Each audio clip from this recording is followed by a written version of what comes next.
ನಮಸ್ಕಾರ. ಇಂದಿನ ವಾರ್ತೆಗಳಿಗೆ ಸ್ವಾಗತ. ಮೊದಲಿಗೆ ಮುಖ್ಯಾಂಶಗಳು. ಶುಚಿತ್ವ ಮಿಷನ್ನ ಚುನಾವಣಾ ಗ್ರೀನ್ ಪ್ರೋಟೋಕಾಲ್ ಜಾಗೃತಿ ಕಾರ್ಯಕ್ರಮಕ್ಕೆ ಅಡ್ಡಿ, 50 ಜನರ ವಿರುದ್ಧ ಪ್ರಕರಣ ದಾಖಲು. ಕಾಸರಗೋಡಿನಲ್ಲಿ ಮುಸ್ಲಿಂ ಲೀಗಿಗೆ ಮೊದಲ ಜಯ.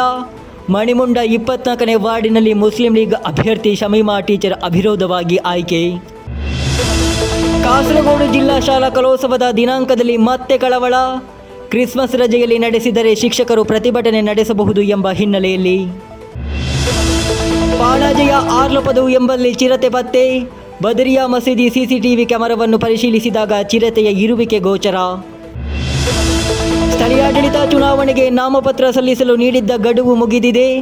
ನಾಮಪತ್ರಗಳ ಪರಿಶೀಲನೆ ಹಾಗೂ ನಾಮಪತ್ರ ಹಿಂಪಡೆಯುವ ಕಾರ್ಯಗಳು ಭರದಿಂದ ಸಾಗುತ್ತಿದೆ. ವಾರ್ತೆಗಳು ವಿವರವಾಗಿ. ಕಾಸರಗೋಡಿನ ಉಳಿಯತಡ್ಕದಲ್ಲಿ ಶುಚಿತ್ವ ಮಿಷನ್ನ ಚುನಾವಣಾ ಗ್ರೀನ್ ಪ್ರೋಟೋಕಾಲ್ ಜಾಗೃತಿ ಕಾರ್ಯಕ್ರಮಕ್ಕೆ ಅಡ್ಡಿಪಡಿಸಿದ 50 ಜನರ ವಿರುದ್ಧ ಪೊಲೀಸರು ಜಾಮೀನು ರಹಿತ ವಿಭಾಗದ ಅಡಿಯಲ್ಲಿ ಪ್ರಕರಣ ದಾಖಲಿಸಿದ್ದಾರೆ. 4 ವಶಕ್ಕೆ ಪಡೆಯಲಾಗಿದೆ. ಶುಕ್ರವಾರ ಕುಟುಂಬಶ್ರೀ ಕಾರ್ಯಕರ್ತರು ಪ್ರದರ್ಶಿಸಿದ ಫ್ಲಾಶ್ ಮಾಬ್ ಅನ್ನು ಜನರ ಗುಂಪೊಂದು ತಡೆದಿತ್ತು. ಕಳೆದ ದಿನ ಉಳಿಯತಡ್ಕದಲ್ಲಿ ಕುಟುಂಬಶ್ರೀ ಕಾರ್ಯಕರ್ತರು ಪ್ರದರ್ಶಿಸಿದ ಫ್ಲಾಶ್ ಮಾಬ್ ಅನ್ನು ಜನರ ಗುಂಪೊಂದು ತಡೆದಿತ್ತು. ಜುಮಾ ಪ್ರಾರ್ಥನೆಯ ಸಮಯದಲ್ಲಿ ಕಾರ್ಯಕ್ರಮ ನಡೆಸಲು ಬಿಡುವುದಿಲ್ಲ ಎಂದು ಹೇಳಿಕೊಂಡು ಗುಂಪು ಹಿಂಸಾಚಾರ ನಡೆಸಿದೆ ಎಂದು ಹೇಳಲಾಗಿದೆ. ಈ ಘಟನೆಯ ದೃಶ್ಯಗಳು ಸಹ ಹೊರಬಂದಿವೆ. ಗುಂಪಿನ ಸದಸ್ಯರು ಕೂಗಾಡುವುದು, ಬೆದರಿಕೆ ಹಾಕುವುದು, ಓಡಾಡುವುದು ಹಾಗೂ ಮಹಿಳೆಯರ ಕಡೆಗೆ ಅಶ್ಲೀಲ ಭಾಷೆ ಬಳಸುವುದನ್ನು ಕಾಣಬಹುದು. ಡ್ರಗ್ಸ್ ಹಾಗೂ ಹಲ್ಲೆ ಪ್ರಕರಣಗಳ ಆರೋಪಿಗಳಿಂದ ಈ ಸಮಸ್ಯೆ ಉಂಟಾಗಿದೆ ಎಂದು ಕಾಸರಗೋಡು ಪೊಲೀಸರು ಸ್ಪಷ್ಟಪಡಿಸಿದ್ದಾರೆ. ಇದು ಜಿಲ್ಲಾ ಶುಚಿತ್ವ ಮಿಷನ್, ಕುಟುಂಬಶ್ರೀ ಜಿಲ್ಲಾ ಮಿಷನ್ ಹಾಗೂ ಜಿಲ್ಲಾಡಳಿತದ ಸಹಯೋಗದಲ್ಲಿ ಆಯೋಜಿಸಲಾದ ಕಾರ್ಯಕ್ರಮವಾಗಿತ್ತು.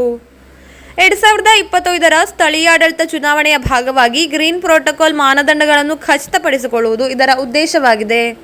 ಮೆರವಣಿಗೆಯನ್ನು ಜಿಲ್ಲಾಧಿಕಾರಿ ಕೆ ಇನ್ಬಶೇಖರ್ ಕಲೆಕ್ಟರೇಟ್ ಆವರಣದಲ್ಲಿ ಧ್ವಜಾರೋಹಣ ಮಾಡಿ ಉದ್ಘಾಟಿಸಿದ್ದರು. ಇದರ ಭಾಗವಾಗಿ ಉಳಿಯತಡ್ಕದಲ್ಲಿ ಫ್ಲಾಶ್ ಮಾಬ್ ಪ್ರದರ್ಶಿಸಲು ಜನರು ಆಗಮಿಸಿದ್ದರು. ಈ ಮಧ್ಯೆ ಒಂದು ಗುಂಪು ಬಂದು ಹಿಂಸಾಚಾರವೆಸಗಿದೆ. ಘಟನೆಯ ಬಳಿಕ ಪೊಲೀಸರು ಕುಟುಂಬಶ್ರೀ ಕಾರ್ಯಕರ್ತರಿಂದ ಮಾಹಿತಿ ಸಂಗ್ರಹಿಸಿದ್ದರು. ತರುವಾಯ ದೃಶ್ಯಗಳ ಆಧಾರದ ಮೇಲೆ 50 ಜನರ ವಿರುದ್ಧ ಜಾಮೀನು ರಹಿತ ವಿಭಾಗಗಳ ಅಡಿಯಲ್ಲಿ ಪ್ರಕರಣ ದಾಖಲಿಸಲಾಯಿತು. 4 ವಶಕ್ಕೆ ಪಡೆಯಲಾಯಿತು.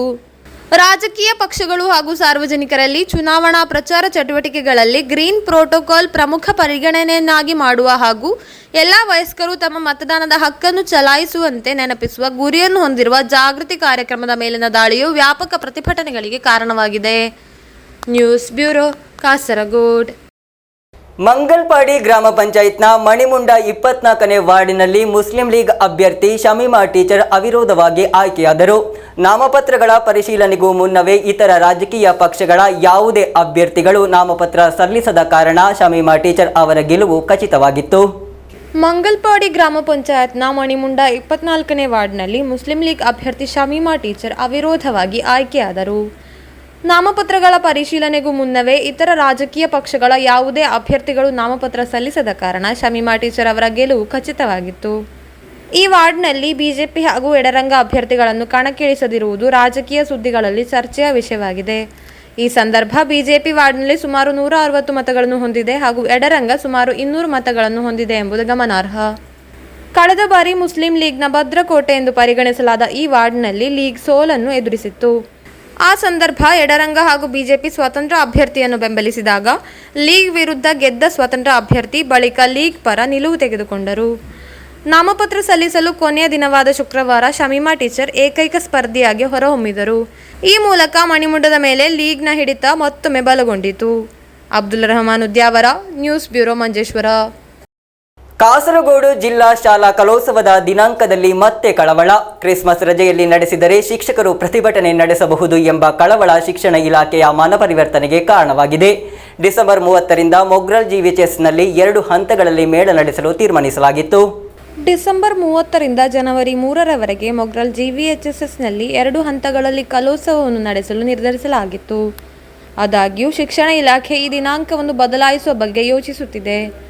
ಸಾಮಾನ್ಯ ಶಿಕ್ಷಣ ಇಲಾಖೆಯ ನಿರ್ದೇಶಕರು 5 ದಿನಗಳಲ್ಲಿ ರಾಜ್ಯ ಕಲೋತ್ಸವದಲ್ಲಿ ಭಾಗವಹಿಸುವರ ಸಂಪೂರ್ಣ ವಿವರಗಳನ್ನು ಒದಗಿಸುವಂತೆ ಕಟ್ಟುನಿಟ್ಟಿನ ಸೂಚನೆಗಳನ್ನು ನೀಡಿದ ಬಳಿಕ ಜಿಲ್ಲಾ ಕಲೋತ್ಸವವನ್ನು ಡಿಸೆಂಬರ್ 30ರೊಳಗೆ ನಡೆಸಲು ಜಿಲ್ಲಾ ಶಿಕ್ಷಣ ಇಲಾಖೆ ಚಿಂತಿಸುತ್ತಿದೆ. ಇದರ ಭಾಗವಾಗಿ 24ರಂದು ಶಾಲೆಯಲ್ಲಿ ಶಿಕ್ಷಕರ ಸಂಘದ ಪ್ರತಿನಿಧಿಗಳು ಹಾಗೂ ಸಂಘಟನಾ ಸಮಿತಿಯ ಪದಾಧಿಕಾರಿಗಳ ಸಭೆಯನ್ನು ಕರೆಯಲಾಗಿದೆ. ಶಿಕ್ಷಣಾಧಿಕಾರಿಗಳು ಹಾಗೂ ಶಿಕ್ಷಕರ ಸಂಘದ ಪ್ರತಿನಿಧಿಗಳ ನೇತೃತ್ವದಲ್ಲಿ ಕಳೆದ ದಿನ ನಡೆದ ಸಭೆಯಲ್ಲಿ ಡಿಸೆಂಬರ್ 2 ಹಾಗೂ 3ರಂದು ಆಫ್ ಸ್ಟೇಜ್ ಸ್ಪರ್ಧೆಗಳು ಹಾಗೂ ಜನವರಿ 5ರಿಂದ 7ರವರೆಗೆ ಆನ್ ಸ್ಟೇಜ್ ಸ್ಪರ್ಧೆಗಳು ನಡೆಯಲಿವೆ ಎಂದು ನಿರ್ಧರಿಸಲಾಯಿತು.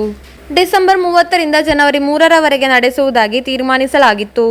ಆದಾಗ್ಯೂ ಕ್ರಿಸ್ಮಸ್ ರಜಾ ದಿನಗಳನ್ನು ವಿಸ್ತರಿಸಿರುವುದರಿಂದ ಕಲೋತ್ಸವವನ್ನು 2 ಹಂತಗಳಲ್ಲಿ ನಡೆಸಲು ನಿರ್ಧರಿಸಲಾಗಿತ್ತು. ಈ ಹಿಂದೆ ನಿಗದಿಪಡಿಸಿದಂತೆ ಡಿಸೆಂಬರ್ 2 ಹಾಗೂ 3ರಂದು ಆಫ್ ಸ್ಟೇಜ್ ಸ್ಪರ್ಧೆಗಳು ಹಾಗೂ ಡಿಸೆಂಬರ್ 28ರಿಂದ 30ರವರೆಗೆ ಆನ್ ಸ್ಟೇಜ್ ಸ್ಪರ್ಧೆಗಳನ್ನು ನಡೆಸಲು ತೀರ್ಮಾನಿಸಲಾಗಿದೆ. ಈ ಮಧ್ಯೆ ಕ್ರಿಸ್ಮಸ್ ರಜೆಯಲ್ಲಿ ನಡೆಸಿದರೆ ಶಿಕ್ಷಕರ ಪ್ರತಿಭಟನೆ ನಡೆಯಬಹುದು ಎಂದು ಶಿಕ್ಷಣ ಇಲಾಖೆ ಕಳವಳ ವ್ಯಕ್ತಪಡಿಸಿದೆ. ಹಾಗೆ ನಡೆದಲ್ಲಿ ಮುಂದಿನ ತಿಂಗಳು 31ರೊಳಗೆ ಕಲೋತ್ಸವವನ್ನು ಪೂರ್ಣಗೊಳಿಸಲು ವ್ಯವಸ್ಥೆ ಮಾಡುವುದಾಗಿ ಅಧಿಕಾರಿಗಳು ತಿಳಿಸಿದ್ದಾರೆ. News bureau, Kasaragod. ಕೇರಳ ಕರ್ನಾಟಕ ಗಡಿಯಲ್ಲಿರುವ ಪಾಣಾಜೆಯ ಆರ್ಲಪದು ಎಂಬಲ್ಲಿ ಚಿರತೆ ಕಾಣಿಸಿಕೊಂಡ ಬಳಿಕ ಸ್ಥಳೀಯರು ಭಯಭೀತರಾಗಿದ್ದಾರೆ.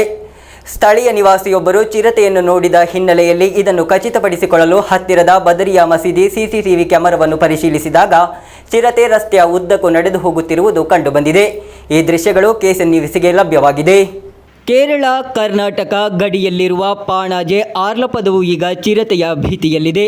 ಬದರಿಯಾ ಮಸೀದಿಯ ಬಳಿ ನಡೆದುಕೊಂಡು ಹೋಗುತ್ತಿದ್ದ ವ್ಯಕ್ತಿಯೊಬ್ಬರು ಚಿರತೆಯನ್ನು ಕಂಡ ಹಿನ್ನೆಲೆಯಲ್ಲಿ ಇದನ್ನು ಖಚಿತಪಡಿಸಿಕೊಳ್ಳಲು ಹತ್ತಿರದ ಬದರಿಯಾ ಮಸೀದಿಯ CCTV ಕ್ಯಾಮೆರಾವನ್ನು ಪರಿಶೀಲಿಸಲಾಯಿತು. ಚಿರತೆ ರಸ್ತೆಯ ಉದ್ದಕ್ಕೂ ನಡೆದುಕೊಂಡು ಹೋಗುತ್ತಿರುವುದು ಕಂಡುಬಂದಿದೆ.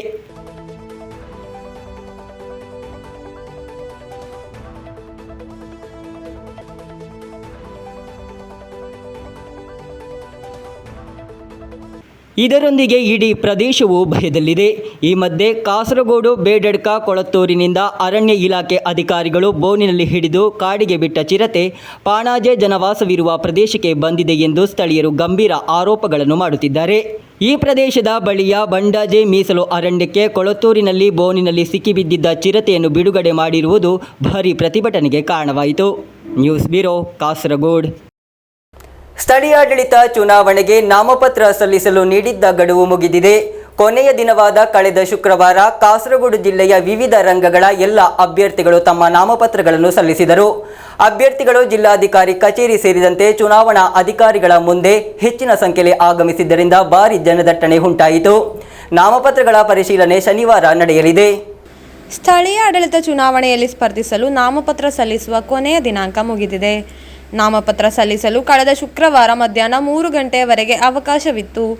ಜಿಲ್ಲಾ ಪಂಚಾಯತ್ ಚುನಾವಣೆಗೆ ಸ್ಪರ್ಧಿಸುವ NDA ಅಭ್ಯರ್ಥಿಗಳು ಕಾಸರಗೋಡು ಕಲೆಕ್ಟರೇಟ್ ಮುಂದೆ ಮೆರವಣಿಗೆಯೊಂದಿಗೆ ಆಗಮಿಸಿ ತಮ್ಮ ನಾಮಪತ್ರಗಳನ್ನು ಸಲ್ಲಿಸಿದರು.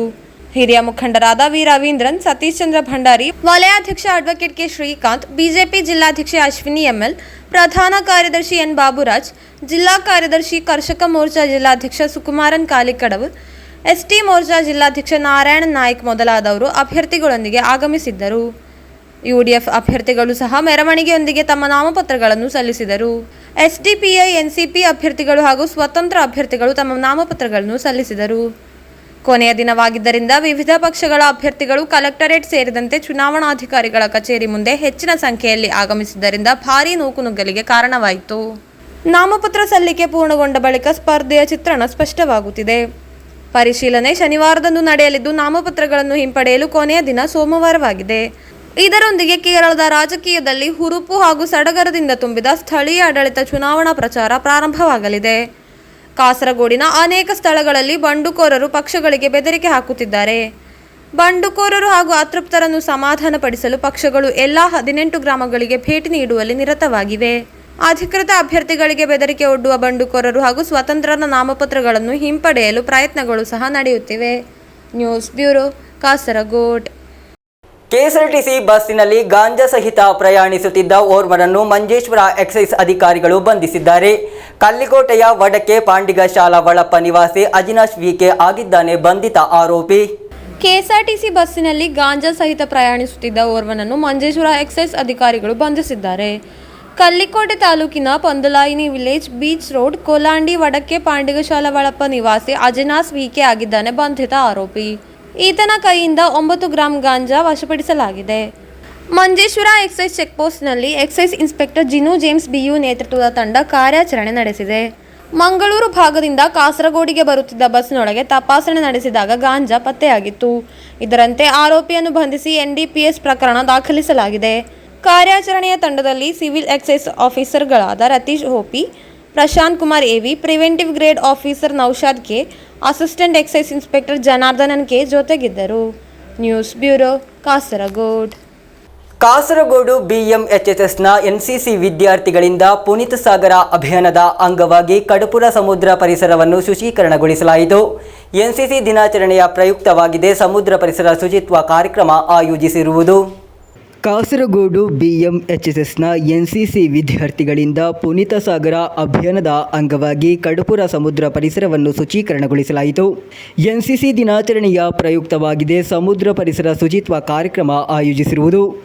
NCC ವಿದ್ಯಾರ್ಥಿಗಳು ಕಾಸರಗೋಡು ಕಡಪುರ ಸಮುದ್ರ ಬದಿಯಲ್ಲಿ ಮಲಿನದಿಂದ ತುಂಬಿದ್ದ ಪ್ಲಾಸ್ಟಿಕ್ ಬಾಟಲ್, ಕಸಕಡ್ಡಿ ಇತ್ಯಾದಿಗಳನ್ನು ಹೆಕ್ಕಿ ಶುಚಿಗೊಳಿಸಿದರು. ಇದಕ್ಕೆ ಮುನ್ನುಡಿಯಾಗಿ ಕಡಪುರದ ಅಚ್ಚನ್ಮಾರ್ ಸ್ಥಳೀಯ ಪ್ರಮುಖರು ಕಾರ್ಯಕ್ರಮಕ್ಕೆ ಚಾಲನೆ ನೀಡಿದರು. ಈ ಸಂದರ್ಭದಲ್ಲಿ ಶಾಲಾ ಮುಖ್ಯೋಪಾಧ್ಯಾಯ ಗಣೇಶ್, ಶಾಲಾ ನೌಕರ ಸಮಿತಿ ಕಾರ್ಯದರ್ಶಿ ವೈ ಯಶವಂತ್ ಉಪಸ್ಥಿತರಿದ್ದರು. ಶಾಲಾ NCC ಕೇರ್ ಟೇಕರ್ ಲಿನೋಲ್ಡ್ ಜೋಸಫ್, ಶಾಲಾ SMC chairman doctor KN Venkataramana Holla ಕಾರ್ಯಕ್ರಮಕ್ಕೆ ನೇತೃತ್ವ ನೀಡಿದರು. ಶುಚಿತ್ವ ಸಾಗರ ಎಂಬ ಉದ್ದೇಶದಿಂದ ಈ ಕಾರ್ಯಕ್ರಮವನ್ನು ಹಮ್ಮಿಕೊಂಡಿದ್ದೇವೆ. ವರ್ಷಂಪ್ರತಿ ಜರುಗುವಂತಹ ಈ ಕಾರ್ಯಕ್ರಮ 100ಕ್ಕಿಂತಲೂ ಮೇಲ್ಪಟ್ಟು NCC ವಿದ್ಯಾರ್ಥಿಗಳು ಈ ಕಾರ್ಯದಲ್ಲಿ ವಿಲೀನಾಗಿದ್ದಾರೆ. ಸ್ವಚ್ಛತಾ ಕಾರ್ಯದಲ್ಲಿ ಭಾಗಿಗಳಾದ ವಿದ್ಯಾರ್ಥಿಗಳಿಗೆ ತಂಪು ಪಾನೀಯ ಉಪಹಾರ ವ್ಯವಸ್ಥೆಯನ್ನು ಮಾಡಲಾಗಿತ್ತು. ನೂರಾರು ವಿದ್ಯಾರ್ಥಿಗಳು ಸ್ವಚ್ಛತಾ ಕಾರ್ಯದಲ್ಲಿ ಭಾಗಿಗಳಾಗಿದ್ದರು. News bureau, Kasaragod. Kasaragod DCC ಕಚೇರಿಯಲ್ಲಿ ನಡೆದ ಗಲಾಟೆಯ ಬಗ್ಗೆ ತನಿಖೆ ನಡೆಯಲಿದೆ. ಈ ಘಟನೆ ದೊಡ್ಡ ಮಟ್ಟದ ಚರ್ಚೆಗೆ ಕಾರಣವಾಗಿದೆ. ಈ ವಿಷಯದ ಬಗ್ಗೆ ಕ್ರಮ ಕೈಗೊಳ್ಳಲು ಪಕ್ಷ ನಿರ್ಧರಿಸಿದೆ ಎಂದು DCC ಅಧ್ಯಕ್ಷ PK ಫೈಸಲ್ ತಿಳಿಸಿದ್ದಾರೆ. ಈ ಮಧ್ಯೆ ನಾಯಕರ ನಡುವಿನ ಘರ್ಷಣೆಯ ವಿಡಿಯೋವನ್ನು ಪ್ರಸಾರ ಮಾಡಿದ ಕಾಂಗ್ರೆಸ್ ನಾಯಕನನ್ನು ಅಮಾನತುಗೊಳಿಸಲಾಯಿತು. ಕಳೆದ ದಿನ ಕಾಸರಗೋಡು DCC ಕಚೇರಿಯಲ್ಲಿ ನಾಯಕರ ನಡುವೆ ಗಲಾಟೆ ನಡೆಯಿತು. DCC ಕಚೇರಿಯಲ್ಲಿ ಸೀಟು ಹಂಚಿಕೆಯ ಚರ್ಚೆಯ ಸಂದರ್ಭ DCC ಉಪಾಧ್ಯಕ್ಷ ಹಾಗೂ ನಾಯಕರ ನಡುವೆ ಘರ್ಷಣೆ ನಡೆದಿದೆ. ಈಸ್ಟ್ ಯಳರಿ ಪಂಚಾಯತ್ ಹಾಗೂ ಜಿಲ್ಲಾ ಪಂಚಾಯತ್ ಚಿತ್ತಾರಿಕಲ್ ವಿಭಾಗದ ಅಭ್ಯರ್ಥಿಗೆ ಸಂಬಂಧಿಸಿದ ಚರ್ಚೆಯ ಸಂದರ್ಭದಲ್ಲಿ DCC ಉಪಾಧ್ಯಕ್ಷ ಜೇಮ್ಸ್ ಪಂದಮಾಕನ್ ಹಾಗೂ ಇತರರು ಗುಂಪುಗೂಡಿ ಘರ್ಷಣೆ ನಡೆಸಿದ್ದಾರೆ. ಸೀಟು ಹಂಚಿಕೆಯ ಮಾತುಕತೆಯ ಸಂದರ್ಭ ಅವರು ಚುನಾವಣೆಯಲ್ಲಿ 7 ಸ್ಥಾನಗಳನ್ನು ಒತ್ತಾಯಿಸಿದ್ದರು. 2ಕ್ಕಿಂತ ಹೆಚ್ಚು ಸ್ಥಾನಗಳನ್ನು ನೀಡುವುದಿಲ್ಲ ಎಂಬುದು DCCಯ ನಿಲುವಾಗಿತ್ತು. ಇದರ ಬಳಿಕ ಗುರುವಾರ ಬೆಳಿಗ್ಗೆ 11:30ಕ್ಕೆ ಇಂದಿರಾ ಭವನದಲ್ಲಿ ನಾಯಕರು ಘರ್ಷಣೆ ನಡೆಸಿದರು. ಜಿಲ್ಲಾ ಪಂಚಾಯತಿನ ಚಿತ್ತಾರಿಕಲ್ ವಿಭಾಗದ ಈಸ್ಟ್ ಯಳರಿ ಪಂಚಾಯತ್ನ ಮೌಕೋಡ್ ವಾರ್ಡಿನ ಸದಸ್ಯೆ MV ಲಿಜಿನಾ ಅವರನ್ನು ಅಭ್ಯರ್ಥಿಯನ್ನಾಗಿ ಮಾಡಬೇಕೆಂದು ಅವರು ಒತ್ತಾಯಿಸಿದರು. ಇದನ್ನು ನಿರ್ಲಕ್ಷಿಸಿ ಮಹಿಳಾ ಕಾಂಗ್ರೆಸ್ ಜಿಲ್ಲಾಧ್ಯಕ್ಷೆ ಮಿನಿ ಚಂದ್ರನ್ ಅವರಿಗೆ ಸ್ಥಾನವನ್ನು ನೀಡಲಾಯಿತು. ಈ ಬಾರಿ DTF ಚುನಾವಣೆಯಲ್ಲಿ ಏಕಾಂಗಿಯಾಗಿ ಸ್ಪರ್ಧಿಸಲಿದೆ ಎಂದು ಸೂಚಿಸಲಾಗಿದೆ. DCC ಕಚೇರಿಯಲ್ಲಿ ನಡೆದ ಗಲಾಟೆ ಭಾರಿ ಚರ್ಚೆಗೆ ಕಾರಣವಾದ ಹಿನ್ನೆಲೆಯಲ್ಲಿ ಘಟನೆಯ ಬಗ್ಗೆ ತನಿಖೆ ನಡೆಯಲಿದೆ. ವರದಿ ಬಂದ ಬಳಿಕ ಕ್ರಮ ಕೈಗೊಳ್ಳಲಾಗುವುದು ಎಂದು DCC ಅಧ್ಯಕ್ಷ PK ಫೈಸಲ್ ಹೇಳಿದರು. ഇന്നലെ നടന്ന സംഭവവുമായി ബന്ധപ്പെട്ട് പത്രമാധ്യമങ്ങൾക്കും ചാനലുകൾ ഉൾപ്പെടെ വാർത്ത കൊടുക്കുന്നതിന് വേണ്ടി വീഡിയോയിൽ പകർത്തിയ block Congress committee Kasaragod block Congress committee secretary Safwan കുന്നിലിനെ ഇന്നലെ തന്നെ പാർട്ടിയിൽ നിന്ന് സസ്പെൻഡ് ചെയ്തിരിക്കുന്നു. ഇതുമായി ബന്ധപ്പെട്ട് വളരെ ഗൗരവമായ അന്വേഷണം നടത്തി 5 ദിവസത്തിനകം ജില്ലാ കോൺഗ്രസ് കമ്മിറ്റിക്ക് റിപ്പോർട്ട് നൽകുന്നതിന് വേണ്ടി ജില്ലയിലെ കോൺഗ്രസിൻ്റെ തലമുതിർന്ന നേതാവും UDF കൺവീനറുമായ A. ഗോവിന്ദൻ നായരെയും ജില്ലാ കോൺഗ്രസ് കമ്മിറ്റിയുടെ സംഘടനാ ചുമതല വഹിക്കുന്ന ജനറൽ സെക്രട്ടറി ശ്രീ MC പ്രഭാകരനെയും ചുമതലപ്പെടുത്തിയിരിക്കുന്നു. ഇത് പാർട്ടി വളരെ ഗൗരവമായാണ് ഈ വിഷയങ്ങളെ കാണുന്നത്. കാരണം തെരഞ്ഞെടുപ്പുമായി ബന്ധപ്പെട്ട് ജില്ലക്കകത്ത് ഇന്ത്യൻ നാഷണൽ കോൺഗ്രസിനും UDFനും നല്ല ശുഭ സൂചകമായ അന്തരീക്ഷം നിലനിൽക്കുന്നുണ്ട്. അച്ചടക്ക ലംഘനവുമായി ആര് മുമ്പോട്ട് പോയാലും അവർക്കെതിരെയെല്ലാം ശക്തമായ നടപടികളുമായി മുമ്പോട്ട് പോകുവാനാണ് KPCCയുടെ നിർദ്ദേശപ്രകാരം ജില്ലാ കോൺഗ്രസ് കമ്മിറ്റിയുടെ തീരുമാനം. ಈ ಮಧ್ಯೆ DCC ಕಚೇರಿಯಲ್ಲಿ ನಡೆದ ಗುಂಪು ಘರ್ಷಣೆಯ ಬಗ್ಗೆ ಮಾಧ್ಯಮಗಳಿಗೆ ಮಾಹಿತಿ ನೀಡಿದ್ದಕ್ಕಾಗಿ ಕಾಸರಗೋಡು ಬ್ಲಾಕ್ ಕಾಂಗ್ರೆಸ್ ಕಾರ್ಯದರ್ಶಿ KM ಸಫಾನ್ ನಕುಲಿನ್ ಅವರನ್ನು ಅಮಾನತುಗೊಳಿಸಲಾಗಿದೆ. ಸುದ್ದಿವಾಹಿನಿಗಳಲ್ಲಿ ಕ್ಷುಲ್ಲಕ ಘಟನೆಗಳನ್ನು ವರದಿ ಮಾಡುವ ಮೂಲಕ ಪಕ್ಷಕ್ಕೆ ಅಪಮಾನ ಮಾಡಿದ್ದಕ್ಕಾಗಿ ಕ್ರಮ ಕೈಗೊಳ್ಳಲಾಗಿದೆ ಎಂದು ಡಿಸಿಸಿ ಅಧ್ಯಕ್ಷ ಪಿಕೆ ಫೈಸಲ್ ತಿಳಿಸಿದ್ದಾರೆ. News bureau, Kasaragod. ಪರಿವಾರ ಸಮೇತ ಶ್ರೀ ಅಯ್ಯಪ್ಪ ಸ್ವಾಮಿ ಭಜನಾ ಮಂದಿರ ಮಾವಿನಕಟ್ಟೆ ಇದರ 44ನೇ ವಾರ್ಷಿಕೋತ್ಸವ ವಿಜೃಂಭಣೆಯಿಂದ ಜರುಗಿತು. ಈ ಪ್ರಯುಕ್ತ ನಡೆದ ಧಾರ್ಮಿಕ ಸಭೆ ಕಾರ್ಯಕ್ರಮದಲ್ಲಿ ಒಡಿಯೂರು ಮಠದ ಪೀಠಾಧಿಪತಿಗಳಾದ ಗುರುದೇವಾನಂದ ಸ್ವಾಮೀಜಿ ಆಶೀರ್ವಚನವಿತ್ತರು. ಪರಿವಾರ ಸಮೇತ ಶ್ರೀ ಅಯ್ಯಪ್ಪ ಸ್ವಾಮಿ ಭಜನಾ ಮಂದಿರ ಮಾವಿನಕಟ್ಟೆ ಇದರ 44ನೇ ವಾರ್ಷಿಕೋತ್ಸವ ವಿಜೃಂಭಣೆಯಿಂದ ಜರುಗಿತು. ಈ ಪ್ರಯುಕ್ತ ನಡೆದ ಧಾರ್ಮಿಕ ಸಭೆ ಕಾರ್ಯಕ್ರಮದಲ್ಲಿ ಒಡಿಯೂರು ಮಠದ ಪೀಠಾಧಿಪತಿಗಳಾದ ಗುರುದೇವಾನಂದ ಸ್ವಾಮೀಜಿ ಆಶೀರ್ವಚನ ನೀಡಿದರು. ಮಂದಿರ ಸೇವಾ ಸಮಿತಿ ಅಧ್ಯಕ್ಷ ವಿಶ್ವನಾಥನ್ ಬಳ್ಳಪದವು ಅಧ್ಯಕ್ಷತೆ ವಹಿಸಿದರು. ಚಂದ್ರಹಾಸ ಪಂಡಿತ್ ಹೌಸ್, ಕೇರಳ ಕೇಂದ್ರೀಯ ವಿಶ್ವವಿದ್ಯಾಲಯದ ಪ್ರಭಾರ ಹಣಕಾಸು ಅಧಿಕಾರಿ ರಾಜೇಂದ್ರ ಪಿಲಾಂಗಟ್ಟ ಮೊದಲಾದವರು ಮುಖ್ಯ ಅತಿಥಿಗಳಾಗಿ ಉಪಸ್ಥಿತರಿದ್ದರು. RSS ಪ್ರಾಂತ ಪ್ರಚಾರ ಪ್ರಮುಖ ರಾಜೇಶ್ ಪದ್ಮಾರ್ ಮುಖ್ಯ ಭಾಷಣ ಮಾಡಿದರು. ಈ ಸಂದರ್ಭ ಊರಿನ ಹಿರಿಯರಿಗೆ ಗೌರವ ಅರ್ಪಣೆ ನಡೆಸಲಾಯಿತು. ಅದೇ ರೀತಿ ವಿದ್ಯಾಭ್ಯಾಸ ರಂಗದಲ್ಲಿ ಅತ್ಯುತ್ತಮ ಸಾಧನೆಗೈದ ಮಕ್ಕಳಿಗೆ ಪ್ರತಿಭಾ ಪುರಸ್ಕಾರ ಸಮಾರಂಭ ನಡೆಯಿತು. ಮಂದಿರ ಸೇವಾ ಸಮಿತಿ ಪ್ರಧಾನ ಕಾರ್ಯದರ್ಶಿ ರಂಜಿತ್ ಕೋಳಾರಿಯಡ್ಕ ಸ್ವಾಗತಿಸಿ ಕೋಶಾಧಿಕಾರಿ ನಾಗರಾಜ ಮಣಿಯಾಣಿ ಪಡುಮೂಲೆ ಧನ್ಯವಾದವಿತ್ತರು. News bureau, Kasaragod. ಮಂಗಲ್ಪಾಡಿ ಪಂಚಾಯತ್ಗೆ ಸ್ಪರ್ಧಿಸಲಿರುವ ಮುಸ್ಲಿಂ ಲೀಗ್ ಅಭ್ಯರ್ಥಿಗಳು ತಮ್ಮ ನಾಮಪತ್ರಗಳನ್ನು ಸಲ್ಲಿಸಿದ್ದಾರೆ. ವಾರ್ಡ್ 22 ನಯ ಬಜಾರ್ನಿಂದ ಸ್ಪರ್ಧಿಸಲಿರುವ PM ಸಲೀಂ, ವಾರ್ಡ್ 2ರಿಂದ ಸ್ಪರ್ಧಿಸಲಿರುವ ಗೋಲ್ಡನ್ ಅಬ್ದುಲ್ ರಹಮಾನ್, ವಾರ್ಡ್ 12ರಿಂದ ಸ್ಪರ್ಧಿಸಲಿರುವ ನಜೀರಾ ನಾಯಕರು ಹಾಗೂ ಕಾರ್ಯಕರ್ತರೊಂದಿಗೆ ತೆರಳಿ ನಾಮಪತ್ರಗಳನ್ನು ಸಲ್ಲಿಸಿದ್ದಾರೆ. ಮಂಗಲ್ಪಾಡಿ ಪಂಚಾಯಿತಿಗೆ ಸ್ಪರ್ಧಿಸಲಿರುವ ಮುಸ್ಲಿಂ ಲೀಗ್ ಅಭ್ಯರ್ಥಿಗಳು ತಮ್ಮ ನಾಮಪತ್ರಗಳನ್ನು ಸಲ್ಲಿಸಿದ್ದಾರೆ. ತೀವ್ರ ಹೋರಾಟ ನಡೆಯಲಿರುವ ಮಂಗಲ್ಪಾಡಿ ಪಂಚಾಯಿತಿಗೆ ಮುಸ್ಲಿಂ ಲೀಗ್ ಪ್ರಬಲ ಅಭ್ಯರ್ಥಿಗಳನ್ನು ಕಣಕ್ಕಿಳಿಸಿದೆ. ಜನಪ್ರಿಯ ಮುಖಗಳಾದ PM ಸಲೀಂ, ಗೋಲ್ಡನ್ ಅಬ್ದುಲ್ ರಹಮಾನ್ ಹಾಗೂ ನಸೀರಾ ಸ್ಪರ್ಧಿಸಲಿದ್ದಾರೆ. UDF ಗೆಲುವಿನ ಭರವಸೆಯನ್ನು ನೀಡಿದ್ದಾರೆ. PM ಸಲೀಂ ವಾರ್ಡ್ 22 ನಯ ಬಜಾರ್ನಿಂದ ಚುನಾವಣೆಗೆ ಸ್ಪರ್ಧಿಸಲು ಬಯಸುತ್ತಿದ್ದಾರೆ. ಗೋಲ್ಡನ್ ಅಬ್ದುಲ್ ರಹಮಾನ್ ವಾರ್ಡ್ 2ರಿಂದ ಚುನಾವಣೆಗೆ ಸ್ಪರ್ಧಿಸಲು ಬಯಸುತ್ತಿದ್ದಾರೆ ಹಾಗೂ ನಸೀರಾ ವಾರ್ಡ್ 12ರಿಂದ ಚುನಾವಣೆಗೆ ಸ್ಪರ್ಧಿಸಲು ಇಚ್ಛಿಸುತ್ತಿದ್ದಾರೆ. ಈ ನಾಯಕರನ್ನು ಒಳಗೊಂಡಂತೆ ಮುಸ್ಲಿಂ ಲೀಗ್ ಅಭ್ಯರ್ಥಿಗಳು ತಮ್ಮ ನಾಮಪತ್ರಗಳನ್ನು ನಾಯಕರು ಹಾಗೂ ಕಾರ್ಯಕರ್ತರೊಂದಿಗೆ ಸಲ್ಲಿಸಿದ್ದಾರೆ. ಎಲ್ಲ ಅಭ್ಯರ್ಥಿಗಳು ಸಂಪೂರ್ಣ ಗೆಲುವಿನ ಭರವಸೆಯನ್ನು ಹಂಚಿಕೊಂಡಿದ್ದಾರೆ. ನಾಮಪತ್ರ ಸಲ್ಲಿಸಿದ ಬಳಿಕ ಮಾತನಾಡಿದ PM ಸಲೀಂ, ಪಂಚಾಯತ್ನ ಎಲ್ಲ ವಾರ್ಡ್ಗಳಲ್ಲಿ ತಮ್ಮ ಅಭ್ಯರ್ಥಿಗಳು ಭಾರೀ ಬಹುಮತದಿಂದ ಗೆಲ್ಲುತ್ತಾರೆ ಎಂದು ಹೇಳಿದರು. നയബസാർ വാർഡ് 22 നിന്നാണ് ഞാൻ മത്സരിക്കുന്നത്. നാടിൻ്റെ സമഗ്രമായ വികസനമാണ് എൻ്റെ ലക്ഷ്യം. എൻ്റെ വാർഡ് മാത്രമല്ല, മംഗൽപാടി പഞ്ചായത്തിലെ മുഴുവൻ സ്ഥലത്തും വികസനം എത്തിക്കുക എന്നുള്ളതാണ് നമ്മുടെ മെമ്പർ എന്ന നിലയിൽ നമ്മുടെ ഒരു കർത്തവ്യം. അത് ഒരു പ്രയാസവും കൂടാതെ നല്ല നിലയിൽ നടപ്പിലാക്കുവാനുള്ള ശ്രമം തുടർന്നു പോകും. 2000-ൽ ഞാൻ ഗോൾഡൻ അബ്ദുൽ ഖാദർ സാഹിബിൻ്റെ കൂടെ ഡെവലപ്മെൻറ്റ് സ്റ്റാൻഡിംഗ് കമ്മിറ്റി ചെയർമാനായിരുന്നു. അന്ന് തന്നെ ഒരുപാട് വികസന കാര്യങ്ങൾ നടപ്പിലാക്കാൻ ഞങ്ങൾക്ക് കഴിഞ്ഞിട്ടുണ്ട്. ഇനിയും അതുപോലെ തന്നെ ഒരുപാട് നന്മ നിറഞ്ഞ പ്രവർത്തനം നാട്ടിലെ ജനങ്ങൾക്ക് വേണ്ടിയും നാടിന് വേണ്ടിയും ചെയ്യുമെന്നാണ് എനിക്ക് പറയുന്നത്. ಗೆಲುವಿನ ಬಳಿಕ ಜಾತಿ ಧರ್ಮವನ್ನು ಲೆಕ್ಕಿಸದೆ ಎಲ್ಲರಿಗೂ ಕೆಲಸ ಮಾಡಿಕೊಡುತ್ತೇನೆ ಎಂದು PM ಸಲೀಂ ಹೇಳಿದರು. News bureau, Kasaragod. ಷಡ್ರಂಪಾಡಿ ಶ್ರೀ ಗೋಪಾಲಕೃಷ್ಣ ದೇವಸ್ಥಾನದಲ್ಲಿ ಕಾರ್ತಿಕ ಮಾಸಾಚರಣೆ ಪ್ರಯುಕ್ತ ನಡೆಯುತ್ತಿರುವ ಸಾಂಸ್ಕೃತಿಕ ಕಾರ್ಯಕ್ರಮ ವಿಜೃಂಭಣೆಯಿಂದ ನಡೆಯಿತು. ಈ ಪ್ರಯುಕ್ತ ಡಾಕ್ಟರ್ ವಾಣಿಶ್ರೀ ಕಾಸರಗೋಡು ನೇತೃತ್ವದ ಗಡಿನಾಡ ಕನ್ನಡ ಸಾಹಿತ್ಯ ಸಾಂಸ್ಕೃತಿಕ ಸಂಸ್ಥೆ ಕಾಸರಗೋಡು ವತಿಯಿಂದ ಅತಿ ವಿಶಿಷ್ಟ ನಿತ್ಯ ನೂತನ ಸಾಹಿತ್ಯ ಗಾನ ನೃತ್ಯ ವೈಭವ ಕಾರ್ಯಕ್ರಮ ವೈಭವದಿಂದ ಜರುಗಿತು. ಷಡ್ರಂಪಾಡಿ ಶ್ರೀ ಗೋಪಾಲಕೃಷ್ಣ ದೇವಸ್ಥಾನದಲ್ಲಿ ಕಾರ್ತಿಕ ಮಾಸಾಚರಣೆ ಪ್ರಯುಕ್ತ ನಡೆಯುತ್ತಿರುವ ಸಾಂಸ್ಕೃತಿಕ ಕಾರ್ಯಕ್ರಮದಲ್ಲಿ ಡಾಕ್ಟರ್ ವಾಣಿಶ್ರೀ ಕಾಸರಗೋಡು ನೇತೃತ್ವದ ಗಡಿನಾಡ ಕನ್ನಡ ಸಾಹಿತ್ಯ ಸಾಂಸ್ಕೃತಿಕ ಸಂಸ್ಥೆ ಕಾಸರಗೋಡು ವತಿಯಿಂದ 134ನೇ ಅತಿ ವಿಶಿಷ್ಟ ನಿತ್ಯ ನೂತನ ಸಾಹಿತ್ಯ ಗಾನ ನೃತ್ಯ ವೈಭವ ಕಾರ್ಯಕ್ರಮ ಅತ್ಯಂತ ವೈಭವದಿಂದ ಜರುಗಿತು. ಡಾಕ್ಟರ್ ವಾಣಿಶ್ರೀ ಸಾಹಿತ್ಯ ಪ್ರಸ್ತುತಿಯೊಂದಿಗೆ ನಡೆದ ಕಾರ್ಯಕ್ರಮದಲ್ಲಿ ಈಶ್ವರ ಸೂರಂಬೈಲು ಗಾನ ವೈಭವ ಕಾರ್ಯಕ್ರಮ ನಡೆಸಿಕೊಟ್ಟು ಮಧುಲತಾ ಪುತ್ತೂರು ನಿರೂಪಿಸಿದರು. ಕಾರ್ಯಕ್ರಮದಲ್ಲಿ ಸಂಸ್ಥೆಯ ಕಲಾ ಮಾಣಿಕ್ಯಗಳಾದ ಮಧುಲತಾ ಪುತ್ತೂರು, ನವ್ಯಶ್ರೀ ಕುಲಾಲ್, ಶರಣ್ಯ ಶೆಟ್ಟಿ, ಸನೂಷ್ ಸುನಿಲ್, ಅಹನಾ, ಮೇಧಾ, ಶಿವಪ್ರಿಯಾ, ಯಶಿಕಾ ಸಂದೀಪ್, ರಿಷಿ ಸುದರ್ಶನ್, ಜಿಯಾ ಗಿರೀಶ್, ಗೌತಮಿ, ರಶ್ಮಿತಾ, ಮನೀಶ್, ರಿಷಿ, ದಾನ್ವಿಕಾ, ದಿಯಾ, ಸುಕೇಶ್ ಗಟ್ಟಿ ಮುಂತಾದವರು ಭಾಗವಹಿಸಿ ಅತ್ಯುತ್ತಮ ಕಲಾ ಪ್ರದರ್ಶನಗೈದು ಅಪಾರ ಜನರ ಮೆಚ್ಚುಗೆಗೆ ಪಾತ್ರರಾದರು.